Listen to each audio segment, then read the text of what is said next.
Welcome to Freeway Moments. In this episode we will be looking at slicing images. There are times when slicing an image into smaller pieces is advantageous. With other web design tools you would have to do this in a separate image editing application such as Photoshop. However, Freeway does this for you automatically.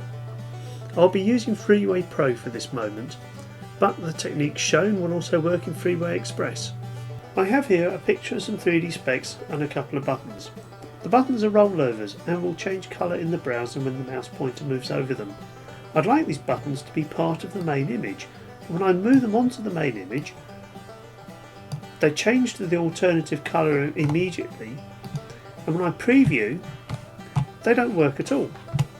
What has happened is that Freeway has automatically combined the images, and what we want to do is to stop that from happening.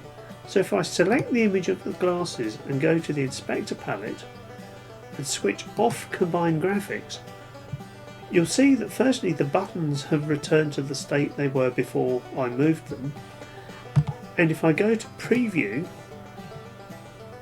you'll notice that they actually work. What Freeway does is it slices the background image up into pieces to fit around the rollover. And if I move the images around, next time I publish or preview, Freeway will rebuild the images to accommodate the new rollovers, just like that. So let's have a look at this page in the browser, just so we can see what's happening. As you can see, we've got our image and the buttons change colour when we move over them. So I can just show you that the image has been sliced up to fit around the rollovers. And if we return to Freeway and move the buttons around and then republish, you will see that the images have been resliced to accommodate the new position of the buttons. This is a real time-saving feature of Freeway. This will take you much longer to do in any other web design application. Another thing we can do with image slicing is to control the quality of an image. Here we have a picture which is a combination of graphic elements and photographs. And what we want to do is to make sure that all the elements of this picture look as good as they can on a web page.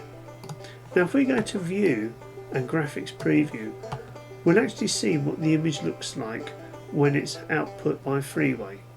Now this is it as it looks as a JPEG, and the photograph doesn't look too bad, but the solid colours and the type looks a bit woolly. And you'll also notice around the edges of the boxes there's a lot of noise as well. Now if we switch this to a GIF, what will happen is that the type and the solid colours look nice, but the photograph looks grainy. And we've also now created an image which is about 45K, which is something we don't want. So the solution is to break the image up into a series of elements and set those elements to be the graphic format best suited for that particular part of the picture. So we've had a quick look at the image. We've got an area of red, we've got an area of white, a photograph, a drawing and a black outline. And what we need to do is to think about how we can break this image down into pieces. And the first thing we want to do is to break the image where the red and the white meet. So if I draw a graphic box to cover the red area of that picture,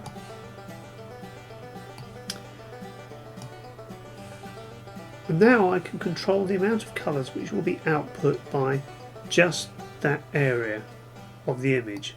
So if I drag down the colours to about 32, and I'm going to switch dither off because we're getting some fuzziness around the drop shadow. Now don't worry about how the girl or the box are going to look because we'll deal with that later. We can do much the same thing with the top area of the image, which is in fact the background image itself.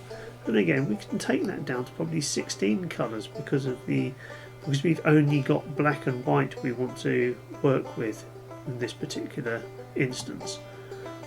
And again we can switch dither off just to tidy up the shadow a bit and make it look a bit nicer.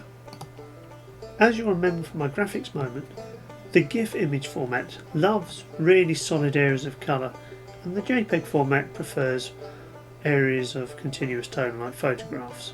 So what we want to do now is to make these two images, the little girl and the freeway box, into JPEGs.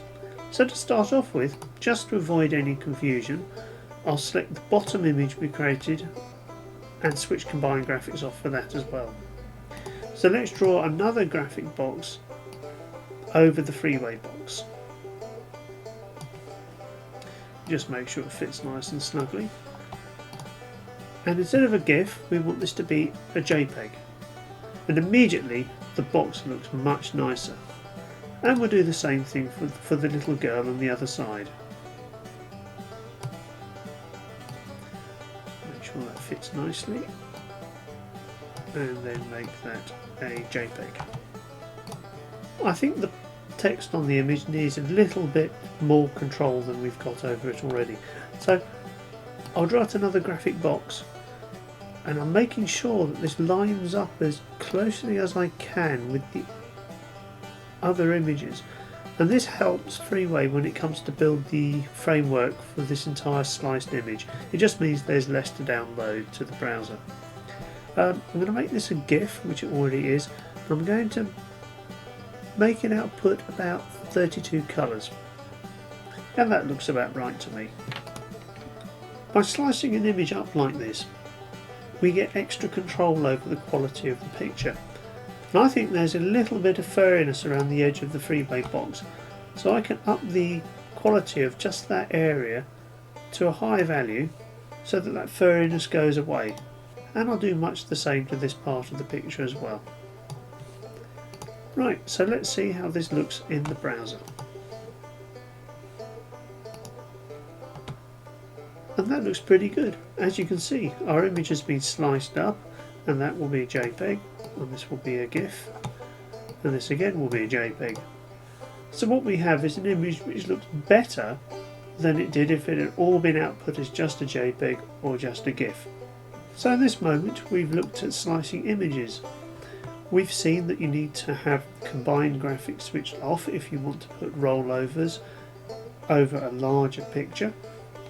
We've also seen how we can use slicing to control the quality of an image which has a mixture of different kinds of elements in it, such as text and pictures and photographs.